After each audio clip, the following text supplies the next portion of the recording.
حضرت ابو مالک اشعری رضی اللہ عنہ بیان کرتے ہیں، رسول اللہ صلی اللہ علیہ وآلہ وسلم نے فرمایا، پاکیزگی نصف ایمان ہے۔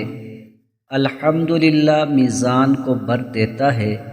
سبحان اللہ اور الحمدللہ دونوں یا ان میں سے ہر کلمہ زمین و آسمان کے مابین کو بھر دیتا ہے۔ نماز نور ہے، صدقہ برہان ہے، صبر ضیاء ہے، اور قرآن تیرے حق میں یا تیرے خلاف دلیل ہوگا۔ ہر آدمی صبح کے وقت اپنے نفس کا سودا کرتا ہے، پس وہ اسے آزاد کرا لیتا ہے یا ہلاک کر دیتا ہے۔ مشکوٰۃ المصابیح حدیث نمبر 281۔ حضرت ابو ہریرہ رضی اللہ عنہ بیان کرتے ہیں، رسول اللہ صلی اللہ علیہ وآلہ وسلم نے فرمایا، کیا میں تمہیں ایسا عمل بتاؤں جس کے ذریعے اللہ خطائیں معاف کر دیتا ہے اور درجات بلند کرتا ہے؟ صحابہ کرام نے عرض کیا، کیوں نہیں اللہ کے رسول، ضرور بتائے۔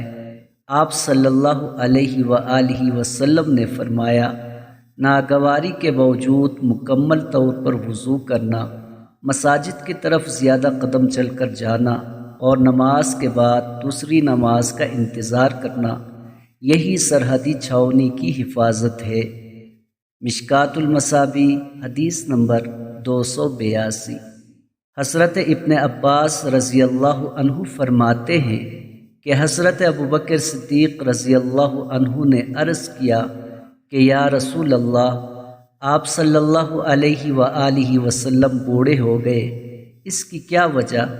حالانکہ آپ صلی اللہ علیہ وآلہ وسلم کا اعتدال اس کا مقتضی تھا کہ آپ صلی اللہ علیہ وسلم جوان ہی رہتے، یا آپ صلی اللہ علیہ وآلہ وسلم کی عمر شریف کا مقتضی یہ تھا کہ آپ اس وقت تک جوان رہتے۔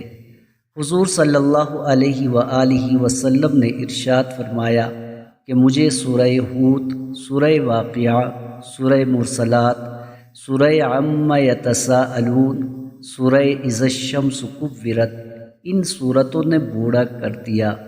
شمائل ترمذی حدیث نمبر 40۔